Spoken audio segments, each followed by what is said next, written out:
নমস্কাৰ স্বাগতম আপুনি চাই আছে দ্য প্ৰাইম টাইম শ্ব আৰু এই মুহূৰ্তৰ বা আজিৰ দিনটোৰ এক গুৰুত্বপূৰ্ণ খবৰ হৈছে টিআৰপি বা টেলিভিছনৰ ৰেটিংক লৈ শেহতীয়াকৈ মুম্বাই পুলিচে কৰা কেইটামান বিস্ফোৰণে যথেষ্ট প্ৰতিক্ৰিয়া সৃষ্টি কৰিছে সমগ্ৰ দেশজুৰি টিআৰপিৰ বৃদ্ধিৰ নামত জালিয়াতি কৰিছে তিনিটাকৈ ৰাষ্ট্ৰীয় চেনেল এটা গুৰুতৰ অভিযোগ উত্থাপন কৰিছে মুম্বাই আৰক্ষীয়ে আৰু এই ঘটনাৰ পিছতে এতিয়া স্বাভাৱিকতে বিভিন্ন মহলত তীব্ৰ প্ৰতিক্ৰিয়া সৃষ্টি হৈছে ৰিপাব্লিক টিভিৰ বিৰুদ্ধে বিস্ফোৰণ ঘটাইছে এই ধৰণে মুম্বাই আৰক্ষী আৰু সম্পাদকক শীঘ্ৰে জেৰা কৰিবলৈ সাজু হৈছে মুম্বাই আৰক্ষীয়ে আজি এক সংবাদমেলত মুম্বাই আৰক্ষী প্ৰধানে ক'লে যে ধন ব্যয় কৰি ৰিপাব্লিক টিভিয়ে প্ৰতি সপ্তাহে বৃদ্ধি কৰি আহিছে টিআৰপি অৰ্থাৎ টেলিভিছনৰ ৰেটিং যে বুজায় যে কিমান দৰ্শকে আচলতে আকোৱালি লৈছে বা কিমান দৰ্শকে সেই সময়ছোৱাত সেই টিভি চাইছে বা সেই বিশেষ এটা চেনেল বা বিশেষ এটা প্ৰগ্ৰাম চাইছে সেই সম্পৰ্কে আচলতে সেই টিআৰপি বা টিভিৰ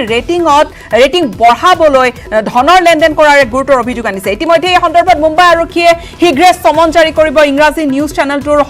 সম্পাদককে ধৰি কেইবাজনো কাৰ্যবাহী বুলি জানিব পৰা গৈছে আনহাতে এই খবৰৰ পিছতে ৰিপাব্লিক টিভিয়ে স্বাভাৱিকতে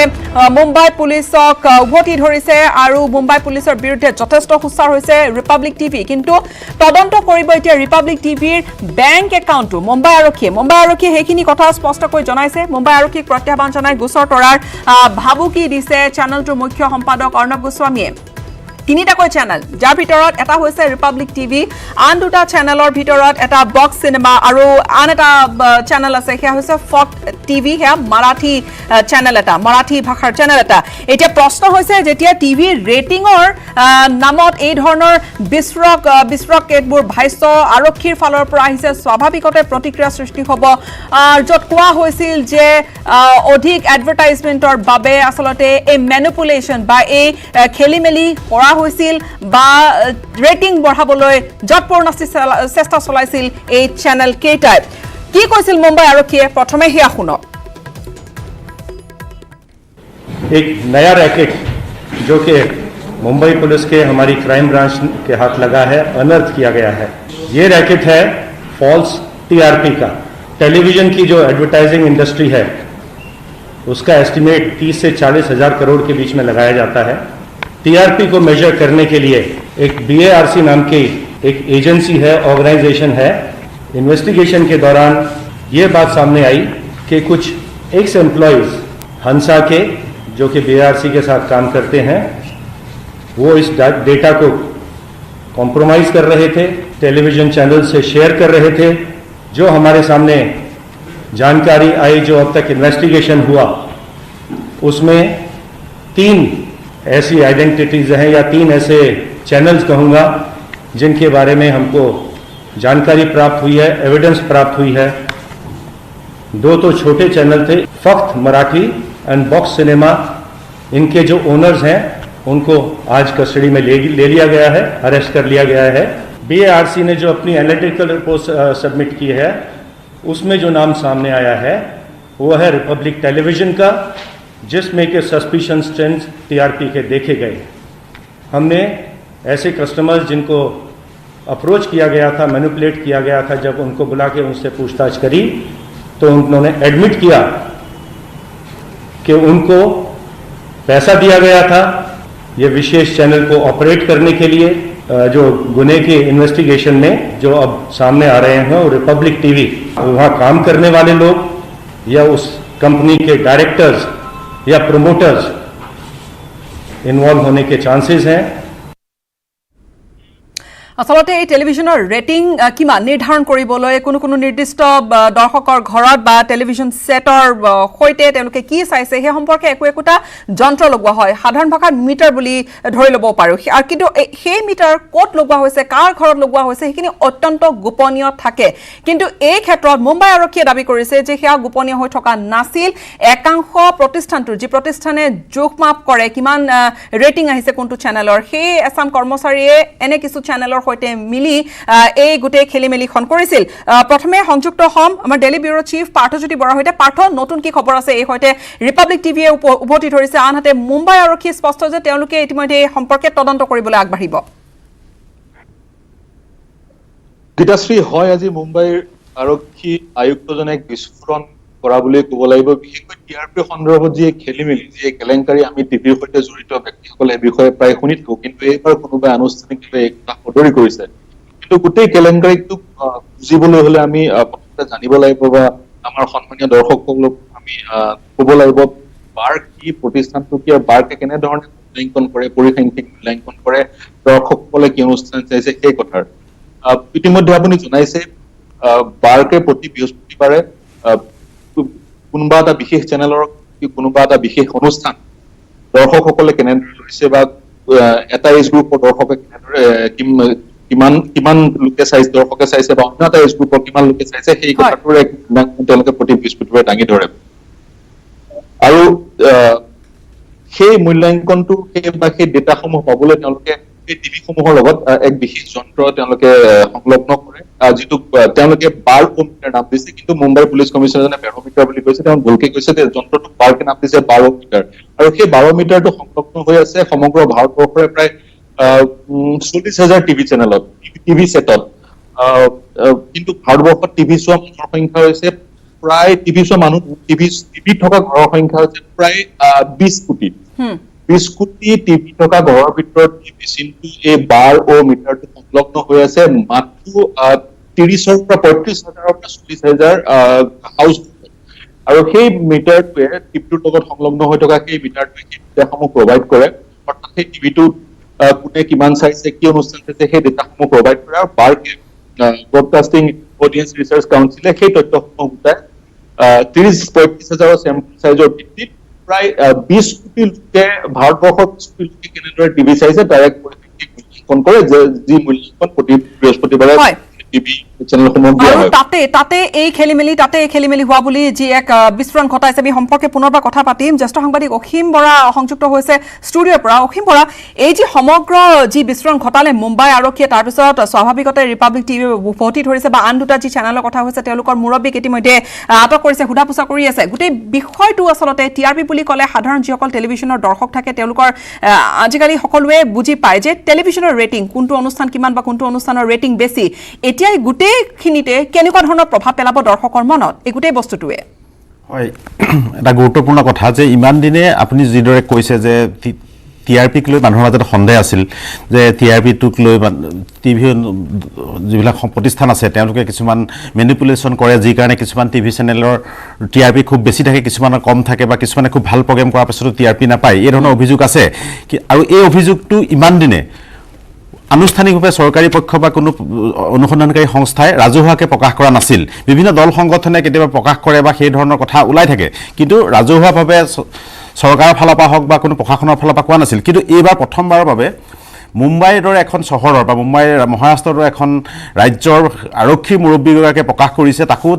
ৰিপাব্লিক টিভিৰ দৰে এটা গুৰুত্বপূৰ্ণ ইংৰাজী চেনেলৰ বিৰুদ্ধে তাৰ লগত আৰু দুটা চেনেল আছে তেওঁলোক সেই চেনেলকেইটাৰ বিষয়ে ভাৰতৰ মানুহ ইমান সচেতন নহয় কিন্তু ৰিপাব্লিক টিভিৰ বিৰুদ্ধে যিটো অভিযোগ আনিছে সেই অভিযোগটো কিমান সঁচা কিমান মিছা সেইটো হয়তো পিছলৈ থাকিব কাৰণ সেইটো অনুসন্ধানৰ কথা আছে কিন্তু এটা কথা হৈছে কি অনুসন্ধানতে কোনে কৰিব আগতে বেলেগে অভিযোগ কৰে আৰক্ষীয়ে অনুসন্ধান কৰে এতিয়া আৰক্ষীয়ে স্বয়ং আৰক্ষীয়ে সেইটো অভিযোগ আনিছে আৰু সৰু সুৰা কোনোবা থানাৰ ওচি বা কোনোবা সাধাৰণ কনিষ্টবল এজনে কৰা নাই এইটো পুলিচ কমিশনাৰে প্ৰেছ মিট পাতি কাৰোবাক কোনোবা টিভি চেনেলক বাধ্যও কৰা নাই যে বাধ্য এটা দিছে কিন্তু এইটো এটা অফিচিয়েলি তেওঁলোকে ঘোষণা কৰিছে সংবাদমেল পাতি কৰিছে আৰু এটা গুৰুত্বপূৰ্ণ কথা যিটো অভিযোগ কৰিছে অলৰেডি দুজন কৰ্মচাৰী গ্ৰেপ্তাৰ কৰিছে সত্তাধিকাৰীয়ে গ্ৰেপ্তাৰ কৰিছে আন দুটা টিভি চেনেলৰ তেওঁলোকৰ এজনৰ ঘৰৰ পৰা বেংকৰ লকাৰৰ পৰা 20 লাখ টকা জব্দ কৰিছে আৰু এনাজনৰ তাৰ পৰা 8,50,000 টকা জব্দ কৰিছে গতিকে এইটো এটা গুৰুত্বপূৰ্ণ কথা দ্বিতীয় কথাটো হৈছে যে ৰিপাব্লিক টিভি বা আন দুটা চেনেলে কিছুমান মানুহৰ ঘৰত 500 টকাকৈ দিয়ে মাহে আৰু তেওঁলোকে গোটেই 24 ঘণ্টাই টিভিটো লগাই থয় বা ৰিপাব্লিক টিভি এই অভিযোগটো পুলিচ কমিশনাৰে কৰিছে এটা গোটেই কথাটো হৈছে যদি এই ধৰণৰ প্ৰক্ৰিয়া এটা চলি আছে বা সেইটো যদি সঁচা প্ৰমাণিত হয় আজি ৰিপাব্লিক টিভিয়ে এইটো প্ৰত্যাহ্বান জনাইছে তেওঁলোকেও গোচৰ তৰিম বুলি ভাবুকি দিছে বা ইতিমধ্যে গোচৰ তৰাৰ প্ৰক্ৰিয়া আৰম্ভ কৰিছে কিন্তু এটা কথা গীত আছে আজি তাৰিখত এইটো হৈছে যিকোনো সময়ত ভাৰতৰ মানুহ টিভি চেনেলৰ ওপৰত নিৰ্ভৰশীল যিকোনো খবৰ যিকোনো অনুষ্ঠানৰ বাবে সেইকোনো সময়ত আৰু এটাতকৈ গুৰুত্বপূৰ্ণ কথা টিআৰপি ৰেটিংটো কিয় বঢ়ায় কাৰণ টিভি চেনেলৰ এডভাৰটাইজমেণ্ট পাবৰ কাৰণে বা বিজ্ঞাপনৰ কথাটো জড়িত হৈ থাকে আৰু সেই টিআৰপি চাৰ্টখন চায়েই কোম্পানীবিলাকে এডভাৰটাইজ দিয়ে এতিয়া সেইকাৰণে টিভি চেনেলবিলাকে টিআৰপিটো বৃদ্ধি কৰাত পদক্ষেপ লয় কিন্তু দেখা গৈছে যে অনুষ্ঠানৰ জৰিয়তে বৃদ্ধি কৰাৰ বিপৰীতে এতিয়া যিটো বাৰকে অভিযোগ কৰিছে আৰু এটা গুৰুত্বপূৰ্ণ এইটো পুলিচ কমিশনে যেটো প্ৰেছ মিটত কৈছে সেই অভিযোগটো আকৌ বাৰকৰ পৰা আহিছে পুলিচ কমিশনক জনাইছে যে বাৰকে জনাইছে অফিচিয়েলি যে ৰিপাব্লিক টিভি ভিউৱাৰশ্বিপৰ ওপৰত সন্দেহ আছে গতিকে আপোনালোকে তদন্ত কৰক আৰু হংস নামৰ যেটো প্ৰতিষ্ঠান এতিয়া পাৰ্থ মই আপোনাৰ ওচৰলৈ পুনৰবাৰ আহিম পাৰ্থ এতিয়া এনেকুৱা হ'ব পাৰে নেকি এতিয়া যিহেতু এটা ম্যানিপুলেশনৰ এটা অভিযোগ আৰু এয়া এটা সৰুহুৰা অভিযোগ নহয় এটা বৃহৎ অভিযোগ এটা ডাঙৰ অভিযোগ এনে এটা অভিযোগে এতিয়া গোটেই প্ৰক্ৰিয়াটোৰ ওপৰতে কেইটামান প্ৰশ্ন নুতুলিব জানো বা দৰ্শকৰ মাজত এটা সন্দেহৰ ভাৱ সৃষ্টি নহল জানো ইয়াৰ পিছত গীতাশ্ৰী দৰ্শকে সন্দেহ পূৰ্বৰ পৰাই তেওঁলোকে কৰি আছিলে দৰ্শকে তেনেধৰণৰ টিআৰপিৰ ওপৰত সন্দেহ প্ৰকাশ কৰা বা সন্দেহান ব্যক্ত কৰা প্ৰায় দেখা যায় কিন্তু এইবাৰ ইতিমধ্যে অসীমে কৈছে এইবাৰ আনুষ্ঠানিকভাৱে চৰকাৰী পক্ষৰ পৰা তেনেধৰণৰ অভিযোগ আহিছে অতি গুৰুতৰ অভিযোগ পূৰ্বতে যেতিয়া টেম আছিলে টেমে যেতিয়া টিআৰপি ৰেটিং ধাৰ্য কৰিছিল তেতিয়াও দিল্লীস্থ এটা ব্যক্তিগত সংবাদ প্ৰতিষ্ঠানে নিউয়ৰ্কত কেছ কৰিছিলে যেহেতু টেম ভাৰতবৰ্ষৰ নাছিলে নিউয়ৰ্কত কেছ কৰিছিলে তেতিয়াও ৰেটিংছ মেনিপুলেট কৰাৰ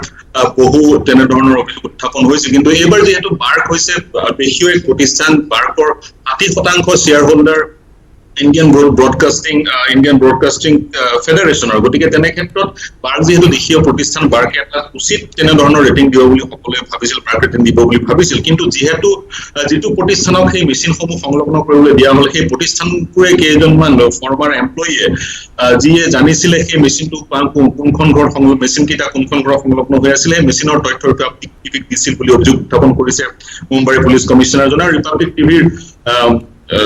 মানুহে গৈ সেই ঘৰখনত অন্য এটা টিভি দি দিছিলে অৰ্থাৎ যিটো টিভিৰ লগত মেচিনটো সংযুক্ত হৈ আছে 12 মিটাৰ সেই টিভিটোত মাত্ৰ আপোনালোকে ৰিপাব্লিক চেনেল চাই থাকক আৰু অন্যান্য যিসমূহ অনুষ্ঠান তেওঁলোকে ভাল পায় সেই অনুষ্ঠানবোৰ চাবলৈ তেওঁলোকে অন্য এটা টিভি দিছিলে আৰু মেচিনটোৰ সৈতে যিটো টিভি সংলগ্ন হৈ আছে সেই টিভিটোত ৰিপাব্লিক চেনেল চলাই থাকিব তেওঁলোকক মাহেকীয়া কিবা পইচাও দিছিলে যিটো সম্পূৰ্ণৰূপে অবৈধ যদিহে প্ৰমাণ হয় গতিকে তেনে ক্ষেত্ৰত যিসকল সাংবাদিকে অতি কষ্টৰে সিনসিয়াৰলি তেওঁলোকে সংবাদ পৰিবেশন কৰি আছে তেওঁলোকৰ কাৰণে অতি খবৰ তেওঁলোকে কেতিয়াও টিআৰপি নাপায় বা টিআৰপি কেতিয়াবা দেখা পোৱা যায় দুটা চেনেলত যথেষ্ট বৃহৎ মাপকাঠি সেই আচলতে টকা দি দিয়া যি অভিযোগ অনুসৰি যদি আমি যাওঁ সেই টকা দি দিয়া যি মাপকাঠিতে তাত সেই আচলতে নিষ্ঠাৰে হয়তো পৰিবেশন কৰি যোৱা সংবাদ বা অনুষ্ঠান পৰিবেশন কৰি যোৱা সেই ব্যক্তিসকলে হয়তো সেই মাপকাঠিত কেতিয়াও নুঠিব যদি সেই এই অভিযোগ সত্য হয় পাৰ্থ পুনৰ আপোনাৰ ওচৰলৈ আহিম অসীম কুমাৰ বৰা এতিয়া যিহেতু এই বিস্ফোৰণ ঘটাইছে মুম্বাই আৰক্ষীয়ে এতিয়া প্ৰশ্ন হৈছে যে আন ৰাজ্যতো মুম্বাইৰ কথা কৈ আৰম্ভ কৰিছে কিন্তু আন ৰাজ্যতো তেনেকুৱা হ'ব নেকি বা প্ৰতিখন ৰাজ্যতে তেনেকুৱা টিভি চেনেল থাকে আৰু টিআৰপিক লৈ এই অভিযোগ বা এই সন্দেহ বিভিন্ন জনৰ মনত আছে ইয়াৰ পূৰ্বৰে পৰা হয় এনেই বিভিন্ন ৰাজ্যত আজি আঞ্চলিক ভাষাৰ বহুত চেনেল আছে আজি অসমকে ধৰি সব ৰাজ্যতে 4-5টা চেনেল আছে গতিকে এই চেনেলবিলাকৰো এতিয়া টিআৰপিক লৈ মানুহৰ সন্দেহ হ'ব আৰু ইতিমধ্যে সন্দেহ এটা হৈ আছে এতিয়া গোটেই প্ৰক্ৰিয়াটো হৈছে অনুসন্ধানত প্ৰতিষ্ঠা হ'বনে নহয় আজি ৰিপাব্লিক টিভিও এটা শক্তিশালী প্ৰতিষ্ঠান আৰু ইতিমধ্যে অৰ্ণৱ গোস্বামী চেনেলটোৰ মুখ্য সম্পাদক তেওঁ প্ৰত্যাহ্বান জনাইছে তেওঁ আদালতলৈ যোৱা কথা কৈছে আৰু তেওঁ ষ্টেটমেণ্ট দিছে যে সুশান্ত সিং ৰাজপুতৰ ঘটনাটোত মুম্বাই আৰক্ষীৰ লগত তেওঁলোকৰ প্ৰত্যক্ষ সংঘাত হৈছিল আৰু চৰকাৰখনৰ লগত সংঘাত হৈছিল গতিকে প্ৰতিশোধৰ বাবে ৰিপাব্লিক টিভি বন্ধ কৰিবলৈ বিচৰা বুলিও তেওঁ নিজৰ চেনেলত আজি বক্তব্য আগবঢ়াই আছে গতিকে গোটেই কথাটো হৈছে এতিয়া মুম্বাই আৰক্ষীয়ে আৰু ৰিপাব্লিক টিভিৰ মাজত এটা প্ৰত্যক্ষ সংঘাত আৰু অধিক হ'ব গতিকে যদি এতিয়া মুম্বাই আৰক্ষীয়ে এই কথাটোৰ তদন্ত কৰি প্ৰতিষ্ঠা কৰিব নোৱাৰে যে হয় ৰিপাব্লিক টিভিয়ে পইচা দি হওক বা মেনিপুলেট কৰি টিআৰপি বঢ়াইছে তেনেহ'লে ৰিপাব্লিক টিভিৰ প্ৰতি এটা ডাঙৰ প্ৰত্যাহ্বান হ'ব আৰু ৰিপাব্লিক টিভি এটা ডাঙৰ বিপদত পৰিব ইতিমধ্যে মুম্বাই আৰক্ষীয়ে স্পষ্ট কৰি দিছে যে তেওঁলোকৰ বেংক একাউণ্টত কেনেধৰণৰ পইচা ট্ৰেনজেকশ্যন হৈছে কোনবিলাক এডভাৰটাইজিং অৰ্গেনাইজেশ্যনে পইচা দিছে সেই ধৰণৰ পৰীক্ষা কৰিব আৰু যদি তাত ইৰেগুলাৰিটিজ পায় তেনেহ'লে ফ্ৰিজ কৰি দিয়া হ'ব বুলিও ঘোষণা কৰিছে গতিকে এটা ডাঙৰ ঘোষণা মুম্বাই আৰক্ষীয়ে কৰিছে দ্বিতীয় ঘোষণাটো কৰিছে যে আজি বা কাইলৈৰ ভিতৰত ৰিপাব্লিক টিভিৰ প্ৰমোটাৰ এডিটৰ বা ডাইৰেক্টৰক সমন দিব আৰু তেওঁলোকক জেৰা কৰিব গতিকে এই কথাবিলাকৰ পিছত এতিয়া গোটেই ভৱিষ্যতটো নিৰ্ভৰ কৰিব চেনেলটো কি হ'ব বা মুম্বাই আৰক্ষীয়েও এতিয়া সেইবিলাক প্ৰতিষ্ঠা কেনেদৰে কৰিব পাৰে সেইটো মুম্বাই আৰক্ষীৰ বাবে প্ৰত্যাহ্বান হ'ব গতিকে গীতাশ্ৰী আজিৰ তাৰিখত যিখিনি ডেভেলপমেণ্ট হৈছে গতিকে ভাৰতীয় টিভি বা সংবাদ প্ৰতিষ্ঠানৰ বাবে কোনো ভাল কথা নহয় আৰু এতিয়া বেয়া মেছেজ চবলৈকে গৈছে অকল ৰিপাব্লিক টিভি বুলি নহয় সকলো টিভিৰ প্ৰতি এইটো এটা বদনামৰ এটা অলপ হ'লেও চেকা পৰিব কাৰণ সংবাদ মাধ্যম এনেকৈ চলে বুলি মানুহে ভাবিবলৈ বাধ্য হ'ব আৰু এতিয়া কথাটো হৈছে লাষ্ট এটা কথা কৈ লওঁ শেষ কথা এটা কওঁ এতিয়া মুম্বাই আৰক্ষীয়ে এই যিটো অভিযোগ আজি আনিলে সেইটো প্ৰতিষ্ঠা কৰাৰ ওপৰতে নিৰ্ভৰ কৰিব আৰক্ষী সংবাদ মাধ্যমৰ কোন জিকিব কোন পৰাজিত হ'ব আৰু সঁচাকে টিআৰপিক লৈ সেই জালিয়াতিটো কিমান গভীৰতালৈ শিপাইছে আমি ইয়াৰ পৰৱৰ্তী অনুসন্ধানতে হয়তো পোহৰলৈ আহিব হয়তো আমি আৰু আজি এই আৰম্ভণি হৈছে পাৰ্থ মই শেষত সুধিবলৈ বিচাৰিছো যে এই যে তালিকা তিনিটা চেনেলৰ নাম হৈছে এনেকুৱা হ'ব পাৰে নেকি আজি গোটেইখন বিস্ফোৰণ আৰম্ভ হৈছে বা আজি গোটেই এই অধ্যায় আৰম্ভ হৈছে আৰু এই তালিকা দীঘলীয়া হৈ গৈ থাকিব পাৰেগৈ নেকি যদিহে অনুসন্ধান মুম্বাই আৰক্ষীয়ে আৰম্ভ কৰে বা তেনেকৈ যদি অনুসন্ধান আচলতে যি অভিযোগৰ ভিত্তিত অনুসন্ধান আৰম্ভ হয় দেশজুৰি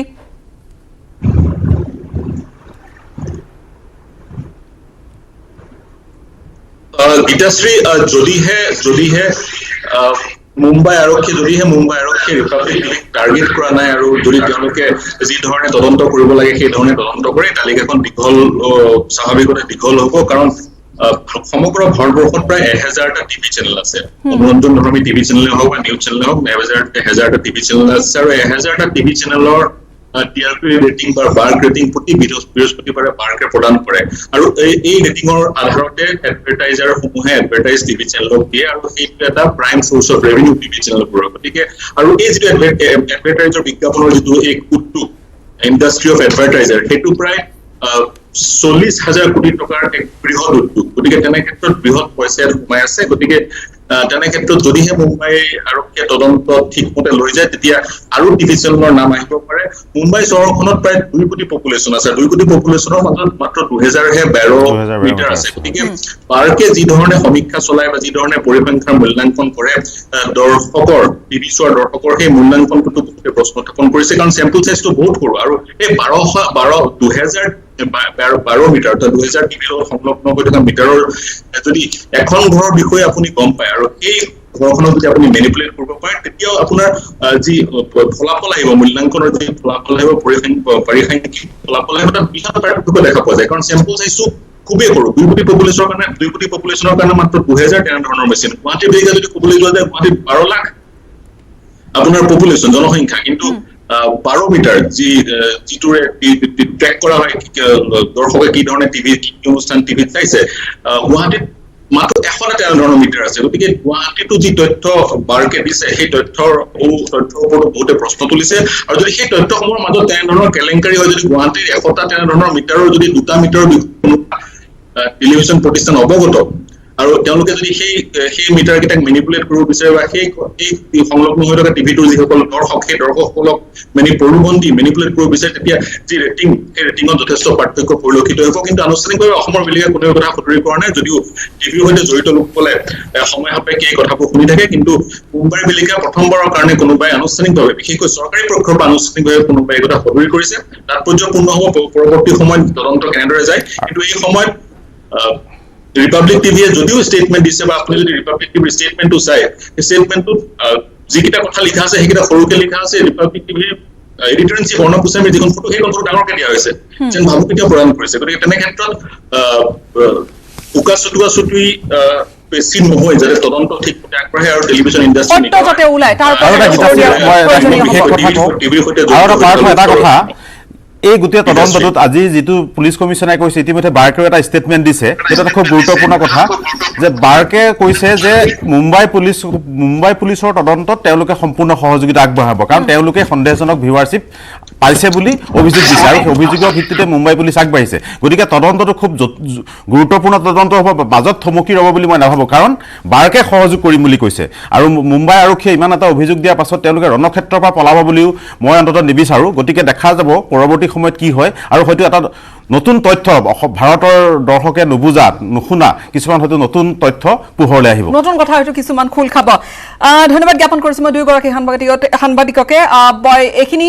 অন্ততঃ এই মুহূৰ্তত এই প্ৰতিক্ৰিয়া আৰম্ভ হৈছে সমগ্ৰ দেশজুৰি মুম্বাইৰ পৰা আৰম্ভ হৈছে সেই প্ৰতিক্ৰিয়া কিন্তু পৰৱৰ্তী সময়ছোৱাত গোটেই বস্তুখিনিয়ে বা গোটেই অধ্যায় কি ধৰণৰ মূৰ লয় সেয়া আমি হয়তো ৰ'ব লাগিব বা মুম্বাই আৰক্ষী কি ধৰণে যি এটা ঘোষণা কৰিছে যে আৰম্ভ কৰিব তেওঁলোকে তদন্ত সেয়া তদন্ত কেনেকৈ আগুৱাই লৈ যায় সেয়া লক্ষণীয় হ'ব কিন্তু এই মুহূৰ্তত এই গোটেই বিষয়টো কিন্তু যথেষ্ট তাৎপৰ্যপূৰ্ণ প্ৰতিগৰাকী দৰ্শকৰ বাবে বা টিভি চেনেলৰ বাবে সংবাদ প্ৰতিষ্ঠানখনৰ বাবে আটাইতকৈ ডাঙৰ কথা যে যদিহে মেনিপুলেশ্যন হৈছে তাত কিন্তু সঁচাকৈ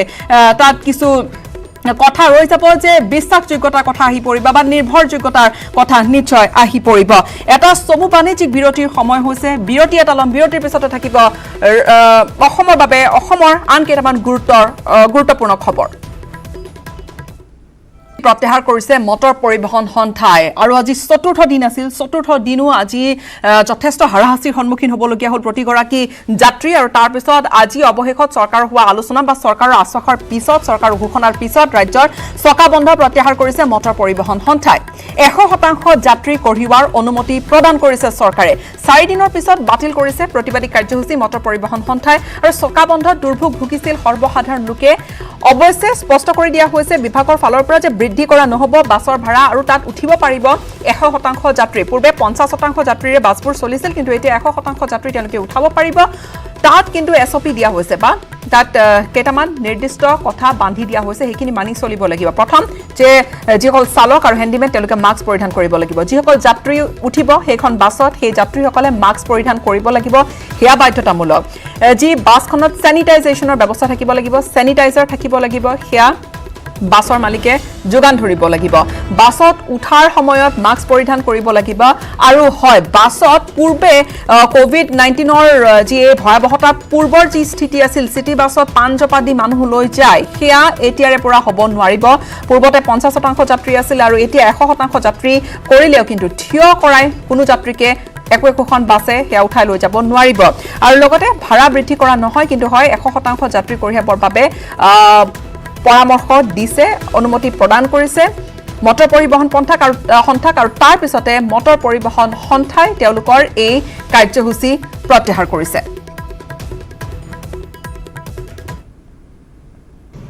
বাছত এতিয়াৰে পৰা যিমান সিট থাকে যিমান সংখ্যক সিট থাকে সিটিং কেপাসিটি অনুসৰি পেসেঞ্জাৰে যাত্ৰা কৰিব লাগিব যদি বাছত 30টা যদি সিট থাকে 30 গৰাকী পেসেঞ্জাৰ সিটত বহি যাত্ৰা কৰিব লাগিব কোনো পেসেঞ্জাৰে বাছত থিয় হৈ যাত্ৰা কৰিব নোৱাৰিব তাৰ উপৰিও বাছৰ ড্ৰাইভাৰ বাছৰ ষ্টাফকে ধৰি বাছত যিমান সংখ্যক যাত্ৰী থাকে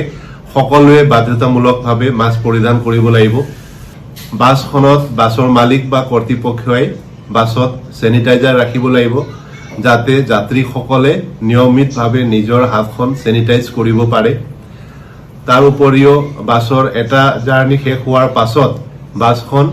নিয়মিতভাৱে স্যানিটাইজ কৰিব লাগিব পৰিষ্কাৰকে বাছখন সাফাকে ৰাখিব লাগিব যাতে বাছৰ ভিতৰত কোনো ভাইৰাছৰ সংক্ৰমণ হ'ব নোৱাৰে আৰু এই গোটেই নিৰ্দেশনা খিনি মানি আমাৰ অসম ৰাজ্যিক পৰিবহণ নিগমৰ বাছ সেৱাও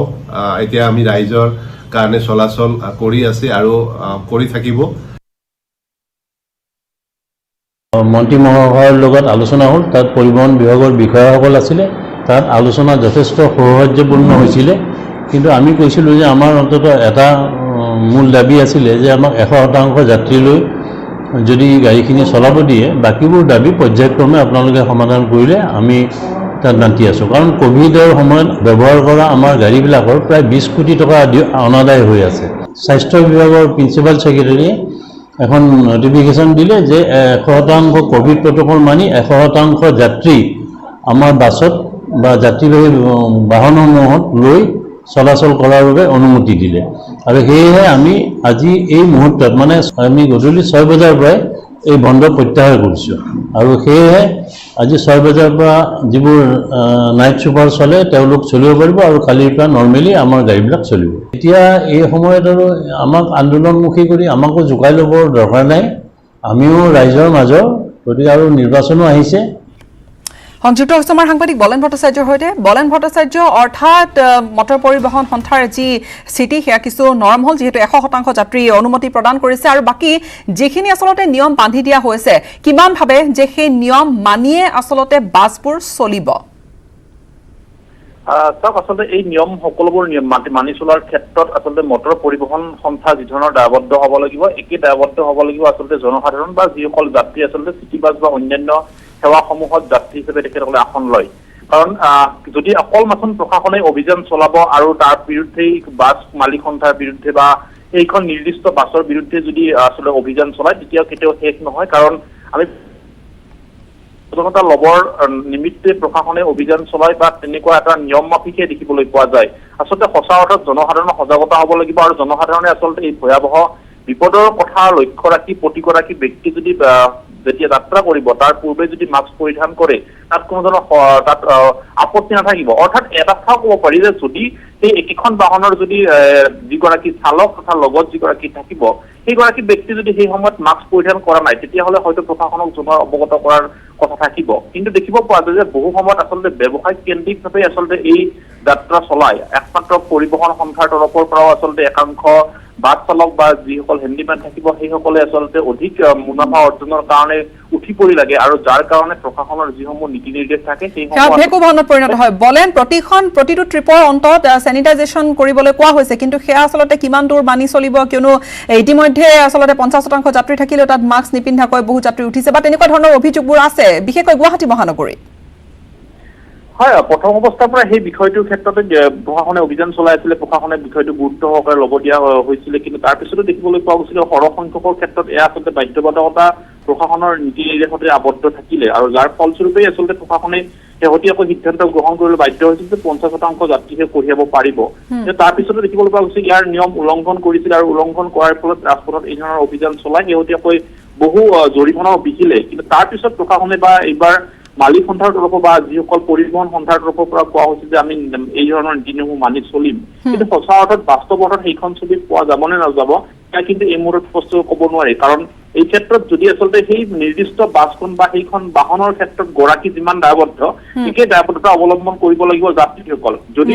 সেইখন বাহনত যদি চেনিটাইজ ব্যৱস্থা নাথাকে বা কিছু সময় পূৰ্বে চেনিটাইজ কৰা নহয় তেতিয়াহ'লে সেই বাহনখন হয়তো যাত্ৰীগৰাকী পৰিত্যাগ কৰিব লাগিব বা সেইখন বাহনত উঠাৰ পৰা তেখেতসকলে আঁতৰত থাকিব লাগিব বা যদিহে চালকজনে যদি মাস্ক পৰিধান কৰা নাই হেণ্ডিমেনজনে যদি মাস্ক পৰিধান কৰা নাই তেতিয়াহ'লে যদি ৰাত্ৰি তাত সেই বাহনখনত নিৰ্দিষ্ট বাহনখনত নুঠে তেতিয়াহ'লে নিশ্চিতভাৱে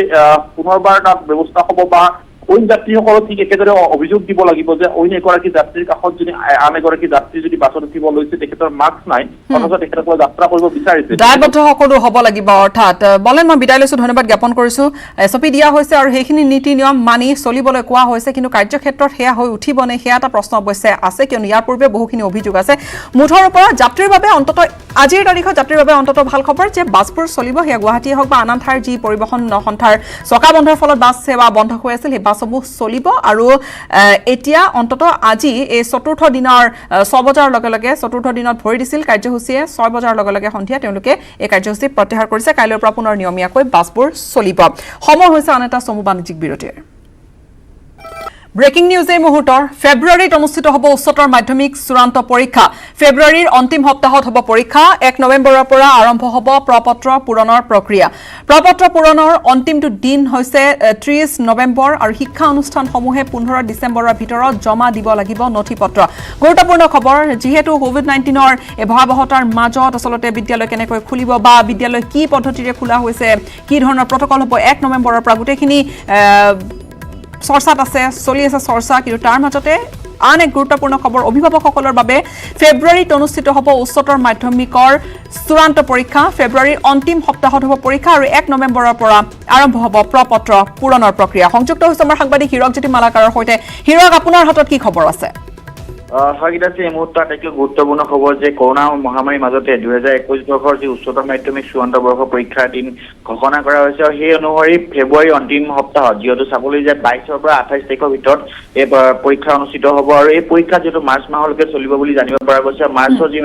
মাৰ্চ ভাগলৈকে এই পৰীক্ষা চলিব আৰু কলা বিজ্ঞান বাণিজ্যৰ লগতে যিসমূহ বৃত্তিবিষয়ী শাখাৰ যিসকল ছাত্ৰ ছাত্ৰী আছে সেই ছাত্ৰ ছাত্ৰীসকলে 1 নৱেম্বৰৰ ভিতৰত নৱেম্বৰৰ পৰা তেওঁলোকে প্ৰপত্ৰ পূৰণ কৰিব পাৰিব আৰু যি বিদ্যালয় মহাবিদ্যালয় আছে এই বিদ্যালয় মহাবিদ্যালয়সমূহত তেওঁলোকে প্ৰপত্ৰ পূৰণ কৰিব পাৰিব আৰু প্ৰপত্ৰ পূৰণৰ অন্তিম তাৰিখ যিহেতু তেওঁলোকে 30 নৱেম্বৰ ধাৰ্য কৰা হৈছে আৰু 30 নৱেম্বৰৰ পিছত তেওঁলোকৰ যিবোৰ নথিপত্ৰ আছে অনলাইন আৰু অফলাইন যোগে যিবোৰ ছাত্ৰ ছাত্ৰীসকলে যিবোৰ নথিপত্ৰ পূৰণ কৰে বা প্ৰপত্ৰ পূৰণ কৰে সেই প্ৰপত্ৰসমূহ শিক্ষানুষ্ঠানসমূহে শিক্ষা সংসদৰ 15 ডিচেম্বৰ মাহৰ ভিতৰত জমা দিব লাগিব যিহেতু কৰোনাৰ এক আতংক সৃষ্টি কৰিছে আৰু তাৰে মাজতে যিহেতু পৰীক্ষা অনুষ্ঠিত কৰিব লৈছে এই ক্ষেত্ৰত বিভিন্ন ধৰণৰ নীতি নিৰ্দেশনা থাকিব যিহেতু ফেব্ৰুৱাৰী মাহলৈকে যদি কৰোনা ভাইৰাছৰ প্ৰকোপ বৃদ্ধি হয় তেনে ক্ষেত্ৰত কেনেদৰে পৰীক্ষা অনুষ্ঠিত কৰিব এই ক্ষেত্ৰতো বিভিন্ন ধৰণৰ ব্যৱস্থা হাতত লোৱাৰ সম্ভাৱনা আছে কিন্তু এই মুহূৰ্তত মই ক'ব বিচাৰো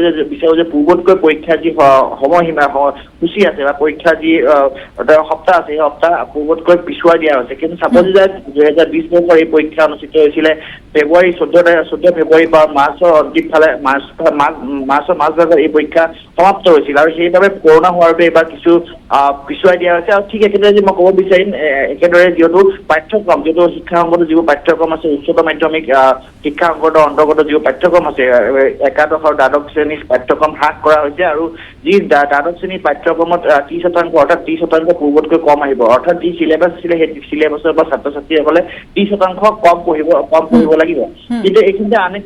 প্ৰশ্ন আহি পৰিছে যে যিহেতু এতিয়াও অনলাইন ক্লাছে আৰম্ভ হৈ আছে এতিয়া যিহেতু নৱমৰ পৰা 12লৈকে ক্লাছবোৰ আৰম্ভ হৈছে কিন্তু তেনে ক্ষেত্ৰত অনলাইন ক্লাছৰ বেছি পোষকতা কৰা হৈছে কিন্তু অফলাইন ক্লাছত যদি চাব যায় কম সংখ্যক ছাত্ৰ ছাত্ৰীয়ে আহিছে কিন্তু যিবোৰ গ্ৰাম্য অঞ্চলৰ যিসকলে এণ্ড্ৰইড ফোনৰ ব্যৱস্থা নাই তেনে ক্ষেত্ৰত কিন্তু একাংশ লোকক এই মুহূৰ্তলৈকে কিন্তু ঢুকি পাবলৈ সক্ষম হোৱা নাই যি শিক্ষা সংসদে কিন্তু তেনে ক্ষেত্ৰত তেওঁলোকক কেনেদৰে পাঠ্যক্ৰম কৰাব বা কেনেদৰে তেওঁলোকক এই পৰীক্ষাত অৱতীৰ্ণ হ'ব তেওঁলোকে প্ৰত্যাহ্বান নিশ্চয়কৈ ৰৈ যাব ধন্যবাদ জ্ঞাপন কৰিছো হীৰক আমাক শেহতীয়া আপুনি সকলো খবৰ জনালে আৰু সেয়া আছিল উচ্চতৰ মাধ্যমিকৰ পৰীক্ষা সম্পৰ্কীয় সকলোখিনি তথ্য ফেব্ৰুৱাৰীত অনুষ্ঠিত হ'ব উচ্চতৰ মাধ্যমিকৰ চূড়ান্ত পৰীক্ষা পৰৱৰ্তী খবৰলৈ আগবাঢ়িম আৰু পৰৱৰ্তী খবৰ হৈছে ৰাজনীতিৰ খবৰ মহাজোঁট এতিয়া ৰাজ্যৰ ৰাজনীতিৰ সকলোৰে মুখে মুখে আছে এই খবৰ সকলোৰে চৰ্চাত আছে আৰু মহাজোঁটৰ মুখ্যমন্ত্ৰী হ'বলৈ এবাৰ সাজু হৈছে ৰিপুণ বৰা যদিহে হাইকমাণ্ডে সেউজ সংকেত দিয়ে তেনেহ'লে তেওঁ মুখ্যমন্ত্ৰী পদৰ প্ৰাৰ্থী হ'ব মন মেলিছে ইতিমধ্যে ৰিপুণ বৰাই GMCHত তৰুণ গগৈৰ স্বাস্থ্যৰ বুজ ল'লে তাৰ পিছতে সাংবাদিকৰ আগত প্ৰকাশ কৰিলে এই ধৰণে প্ৰদেশ কংগ্ৰেছৰ সভাপতিগৰাকীয়ে মহাজোঁটৰ মুখ্যমন্ত্ৰী হ'বলৈ সাজু ৰিপুণ বৰা হাইকমাণ্ডে সেউজ সংকেত দিলে মুখ্যমন্ত্ৰী প্ৰাৰ্থী হ'ব ৰিপুণ বৰা বহু জল্পনা কল্পনাৰ অৱশেষত চূড়ান্ত হ'ল কংগ্ৰেছ আৰু AIUDFৰ মিত্ৰতা দুই দলৰ মিত্ৰতাৰ পিছত প্ৰসংগ উত্থাপন হৈছিল কোন হ'ব মহাজোঁটৰ মুখ্যমন্ত্ৰী পদৰ প্ৰাৰ্থী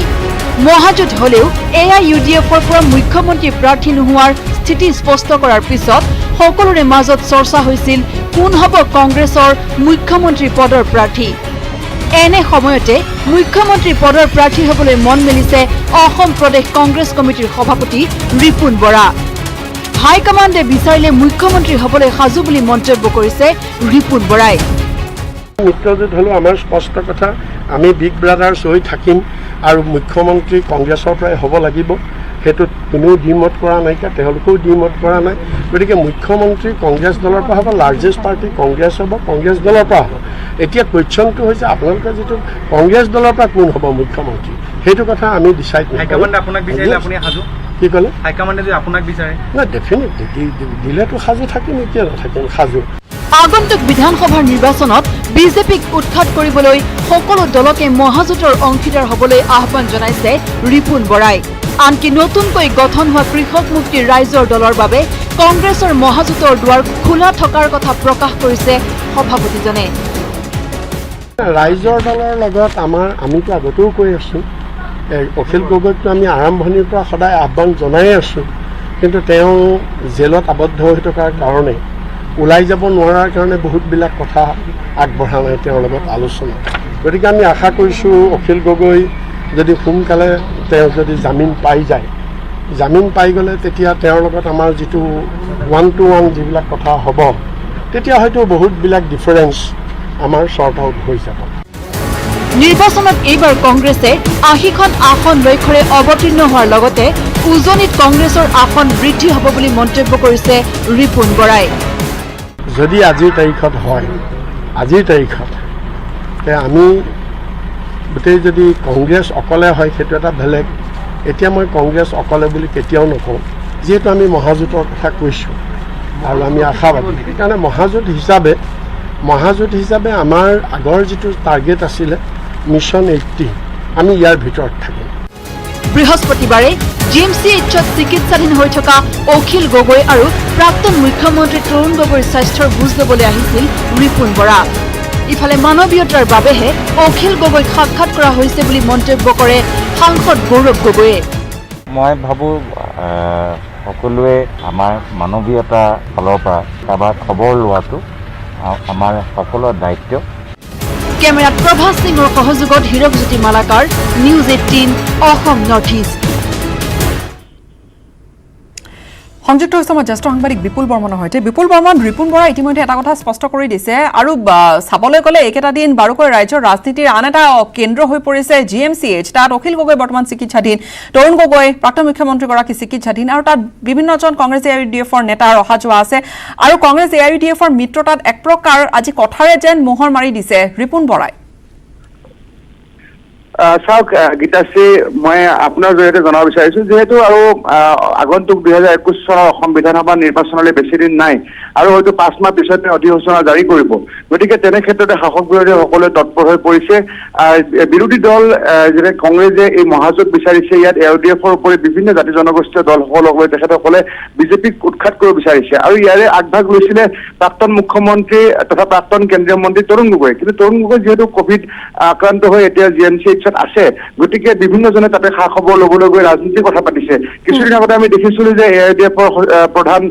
মৌলানা হজৰত বদৰুদ্দিন আজমল তেখেতে তালৈ গৈছিলে আৰু তাৰ পিছতে গৌৰৱ গগৈ, অখিল গগৈক লগ কৰিব গৈছিলে আৰু এতিয়া ৰিপুণ বৰাই যেনেকে আজি লগ কৰিবলৈ গৈ অখিল গগৈক লগ কৰিব গৈছিলে বা তৰুণ গগৈকো তেখেতসকলে লগ কৰি থাকে। গতিকে তাৰ পৰাই এটা কথা কৈছিলে আজি যে মহাজোঁটৰ মুখ্যমন্ত্ৰী হ'বলৈ সাজু হৈছে ৰিপুণ বৰা আৰু তেখেতে GMCHতে সাংবাদিকক আমাৰ নিউজ 18 অসম নৰ্থ ইষ্টৰ এই ধৰণৰ তেখেতে ইণ্টাৰভিউ দিছিলে। আচলতে ইয়াৰ আগতে কোনো এই ধৰণে কোৱা নাছিলে। আমি এবাৰ প্ৰদ্যুৎ বৰদলৈক তেখেতৰ ইণ্টাৰভিউ লওঁতে তেখেতেও কৈছিলে যে যদি দলে মোক সভাপতি পদ দিয়ে তেনে ল'বলৈ মই আগ্ৰহী, কিন্তু এই মুহূৰ্তত সভাপতি চেঞ্জ কৰা নাই। সভাপতি অসম প্ৰদেশ কংগ্ৰেছ কমিটিৰ ৰিপুণ বৰাই হৈ আছে আৰু তেখেতে মনে মনে যিটো ভাবি আছিলে যে আগন্তুক 2021 কংগ্ৰেছ AIUDFৰ মহাজোঁট আজি যিহেতু CPIMৰ লগতো কথা পাতিছে, তেওঁলোকে বিভিন্ন জাতি জনগোষ্ঠীয় বিৰোধী ঐক্য মঞ্চৰ বিৰোধী মহাজোঁটত তেওঁ এগৰাকী মুখ্যমন্ত্ৰী হ'বলৈ মনে মনে বিচাৰি থকা কথাটো আজি আমাৰ নিউজ 18 অসম নৰ্থ ইষ্ট বা সংবাদ মাধ্যমক তেখেতে জনালে। গতিকে লগতে সমান্তৰালভাৱে আজি CPIMৰ লগত যিখন বৈঠক হৈছিলে তাত প্ৰাক্তন 4বাৰৰ বিধায়ক সৰ্বু সমষ্টিৰ বৰ্ষীয়ান নেতা হেমেন দাস আৰু প্ৰাক্তন সাংসদ উদ্ধৱ বৰ্মনৰ উপৰি আন দুগৰাকী তেওঁলোকৰ যি নেতা দেৱেন ডাঙৰীয়া আৰু লগতে সুপ্ৰকাশ ডাঙৰীয়া তেওঁলোকো তাত উপস্থিত আছিলে। গতিকে এতিয়া নিৰ্বাচনৰ দিন ক্ৰমাৎ চমু চাপি অহাৰ লগে লগে এই গোটেই কংগ্ৰেছৰ নেতৃত্বত এটা বিৰোধী মহাজোঁটৰ যিটো প্ৰসংগ, ইয়াৰ মাজতে এইবাৰ ইয়াৰ লগতে সুধিছো যে অখিল গগৈক এইকেইটা দিন বিভিন্নজনে সাক্ষাৎ কৰিছে, কংগ্ৰেছৰ ফালৰ পৰা সাক্ষাৎ কৰা হৈছে। ক'ব পাৰি নেকি যে অখিল গগৈৰ বাবে এক প্ৰকাৰ সাক্ষাৎ কৰাৰ হৈছে বা ৰাজনীতিৰ কথা বতৰা হৈছে, কিয়নো ৰাইজৰ দলে এটা নিৰ্ণায়ক ভূমিকা বা এটা ভূমিকা থাকিব নেকি পৰৱৰ্তী নিৰ্বাচনত? সেই লৈ কংগ্ৰেছে বাৰম্বাৰ কৈছে যে আমাৰ দুৱাৰ আমাৰ খোলা আছে আন দলৰ বাবে। আপুনি অত্যন্ত গুৰুত্বপূৰ্ণ প্ৰশ্ন কৰিছে এই মুহূৰ্তত, কাৰণ কিয় ৰিপুণ বৰাই আজি মন্তব্য আগবঢ়াইছিল যে ৰাইজৰ দল বা অসম জাতীয় পৰিষদ তেওঁলোকৰ বাবে আজি কংগ্ৰেছৰ বা মহাজোঁটৰ দুৱাৰ খোলা আছে বুলি কৈছিলে। কাৰণ ইয়াৰ আগমুহূৰ্তত অজিত ভূঞাৰ নেতৃত্বত যে আঞ্চলিকতাবাদী গণমৰ্চা তেওঁলোকে ইতিমধ্যে চামিল হৈছে। গতিকে যিহেতু তাত অখিল গগৈ চিকিৎসাধীন হৈ আছে, গতিকে এইকেইটা দিন গৌৰৱ গগৈ লগ কৰা, আজি ৰিপুণ বৰাই লগ কৰা এটা বিশেষ তাৎপৰ্য বহন কৰিছে। আৰু গীতাশ্ৰী এটা কথা এই মুহূৰ্তত মই ক'ব লাগিব যে যিহেতু কংগ্ৰেছৰ প্ৰাক্তন অসম বিধানসভাৰ অধ্যক্ষ তথা বিধায়ক আছিলে প্ৰবীণ গগৈ, তেখেত যিহেতু প্ৰণৱ গগৈ ডাঙৰীয়া যিহেতু দেহা অৱসান ঘটিছে, সেই শিৱসাগৰ চিটখন খালী হৈছিলে। গতিকে তাত উপ নিৰ্বাচন অনুষ্ঠিত হ'ব লাগিছিল। তাত অখিল গগৈ বিৰোধী মহাজোঁটৰ এগৰাকী উমৈহতীয়া প্ৰাৰ্থী হ'লহেঁতেন বুলি আমি কংগ্ৰেছ সূত্ৰৰ পৰা জানিব পাৰিছিলো। কিন্তু যিহেতু কোভিডৰ বাবে এতিয়া উপ নিৰ্বাচন ৰঙাপাৰাতে হওক বা শিৱসাগৰত অনুষ্ঠিত নহয়, গতিকে সেইটো প্ৰশ্ন নুঠে। কিন্তু আগন্তুক দিনত কিন্তু এই বিৰোধীৰ ঐক্য মঞ্চত বা মহাজোঁটৰ এগৰাকী প্ৰাৰ্থী কিন্তু অখিল গগৈ হোৱাটো যথেষ্ট সম্ভাৱনা আছে। আৰু তাৰ কথা আজিয়ে অমান পোৱা গ'ল এই যিগৰাকী ৰিপুণ বৰা তেখেতৰ যিটো মন্তব্য যে অখিল গগৈ দললৈ তেখেতে আহ্বান জনাইছে যে মহাজোঁটত অংশগ্ৰহণ কৰিব লাগে বুলি। আৰু দুদিন আগতে কলিয়াবৰৰ সাংসদ গৌৰৱ গগৈ যি ধৰণে অখিল গগৈক লগ কৰিছিলে। গতিকে এই সকলো কথা চালি জাৰি চাই এটা কথা গম পোৱা হৈছে যে শাসকীয় বিজেপি অগপ BPFৰ যিটো মিত্ৰজোঁটৰ চৰকাৰ চলি আছে, BPF ইতিমধ্যে অসন্তুষ্ট। গতিকে সেই চৰকাৰক উৎখাত কৰাৰ বাবে বিৰোধীয়ে কিন্তু মাৰ বান্ধি থিয় হৈছে আৰু এই মুহূৰ্তত সকলোৱে লগ হৈছে বুলি আমি এক প্ৰকাৰ ক'ব পাৰো। আৰু বাৰম্বাৰ বিভিন্নজন কংগ্ৰেছ নেতাৰ মুখতো শুনা গৈছে যে ৰাইজৰ দলৰ বাবে কৰবাত নহয় কৰবাত যেন অখিল গগৈ বা ৰাইজৰ দলক যেন নিজৰ দললৈ আনিবলৈ বা নিজৰ শিবিৰলৈ আনিবলৈ যেন চেষ্টা চলোৱা হৈছে। কথা বতৰা তেনেকুৱা বিভিন্নজনৰ বা ইংগিত তেনেকুৱা বিভিন্নজন কংগ্ৰেছ নেতাৰ মুখত দেখা গৈছে। ধন্যবাদ থাকিল বিপুল বৰ্মন। আৰু এইখিনিতে আন এটা বিৰতিৰ সময়। কোভিড চিকিৎসা কৰি টলি উদং মেঘালয় চৰকাৰৰ কোভিড ৰোগীয়ে নিজে এতিয়া বহন কৰিব লাগিব চিকিৎসা ব্যয় অৰ্থাৎ খাদ্যৰ ব্যয় মেঘালয় ভ্ৰমণৰ পূৰ্বে আনহাতে যিকোনো ব্যক্তিয়ে প্ৰতিগৰাকী ব্যক্তিয়ে সীমান্তত ৰাজ্যখনত প্ৰৱেশ কৰাৰ পূৰ্বে ৰেপিড এন্টিজেন টেষ্টৰ নামত দিব লাগিব 500 টকাকৈ শিলঙলৈ যাবলগীয়া আছে নেকি আপোনাৰ মেঘালয় প্ৰৱেশ কৰিলে এতিয়াৰে পৰা ভৰিব লাগিব 500 টকা বাধ্যতামূলক ৰেপিড এন্টিজেন টেষ্টৰ বাবদ প্ৰতিগৰাকী লোকে দিব লাগিব এই ধন মেঘালয়ৰ ৰাজকোষৰ টলি উদং 16 অক্টোবৰৰ পৰা আৰু বিনামূলীয়া নহব মেঘালয়ত প্ৰৱেশ কৰা প্ৰতিগৰাকী লোকৰ কোভিড পৰীক্ষা ৰেপিড এন্টিজেন টেষ্টৰ নামত ভৰিব লাগিব 500 টকাকৈ তাৰোপৰি 16 অক্টোবৰৰ পৰা মেঘালয়ত কোভিড কেয়াৰ চেণ্টাৰত থকা আক্ৰান্তয়ো লাভ নকৰে বিনামূলীয়া খাদ্য ৰাজকোষ উদং হোৱা মেঘালয় চৰকাৰৰ এই শেহতীয়া সিদ্ধান্ত প্ৰযোজ্য হ'ব পৰ্যটকৰ লগতে ৰাজ্যখনত প্ৰৱেশ কৰিবলগীয়া স্থায়ী বাসিন্দাৰ বাবেও উপমুখ্যমন্ত্ৰী পৃষ্টন টেনচঙে অৱশ্যে লগতে সদৰি কৰে যে আৰটিপিচিআৰ ট্ৰুনেট তথা চিবি নেটৰ দৰে কোভিডৰ পৰীক্ষা উপলব্ধ হ'ব ৰাজ্যখনৰ বহুকেইখন অসামৰিক চিকিৎসালয় আৰু চিএইচচি সমূহত And this antigen test will be on payment basis from 16 of October 2020. And the cost of each antigen test rupees 500 per test per person. অৱশ্যে কোভিড কেয়াৰ চেণ্টাৰত কৰোনা আক্ৰান্তৰ খাদ্যৰ বাবদ কিমান টকাকৈ দিব লাগিব সেয়া জিলা উপায়ুক্তসকলক নিৰ্ধাৰণ কৰিবলৈ নিৰ্দেশ দিয়া হৈছে মেঘালয়ৰ পৰা পূৰ্বাশা ভট্টাচাৰ্যৰ report news 18 Assam north east আপুনি হয়তো পুৱাই শুই উঠিয়ে চাহৰ লগত বিস্কুট খায় কিন্তু ওটছৰ বিস্কুট বা বিভিন্ন ধৰণৰ তেনেকুৱা হয়তো বিস্কুটৰ কথা আপুনি জানে কিন্তু বাহৰ বিস্কুটৰ কথা কেতিয়াবা শুনিছেনে বা আপুনি খাই পাইছেনে কেতিয়াবা জুতি লৈ পাইছেনে বাহৰ বিস্কুটৰ পিছত এবাৰ বাহৰ চাউল আকৌ আজি দেখুৱাবলৈ লৈছো সুস্বাদু বিস্কুট আৰু বাহৰ চাউল ত্ৰিপুৰাৰ পৰা আহিছে এই খবৰ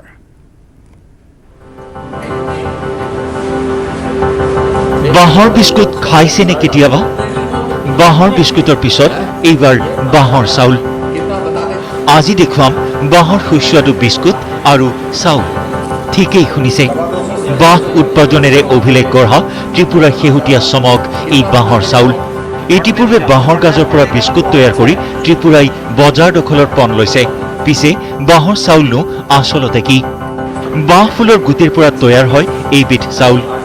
যি মুলায়ৰি নামেৰে জনাজাত চাউল বা গেহুতকৈ কেইবাগুণে বেছি প্ৰটিনযুক্ত বাহৰ চাউলত আছে গাঁঠিৰ বিষৰ পৰা মধুমেহ ৰোগ নিৰাময়ৰ গুণ ত্ৰিপুৰাৰ মুখ্যমন্ত্ৰী বিপ্লৱ কুমাৰ দেৱে বজাৰলৈ উলিয়াই দিয়ে এই চাউল এক একটা বাঁশের যে ফুল আসে তা থেকে মিনিমাম 2.5 থেকে 3 কিলো চাউল আমরা বের করতে পারি তার মধ্যে মেডিসিনাল ভ্যালু অনেক বেশি যেমন ব্যাম্বু শুটে রয়েছে তো স্বাভাবিক ব্যাম্বু শুটে যে মেডিসিনাল ভ্যালুগুলো রয়েছে তো বাঁশ থেকে যে ফুল সেই ফুল থেকে যে চাউল আসছে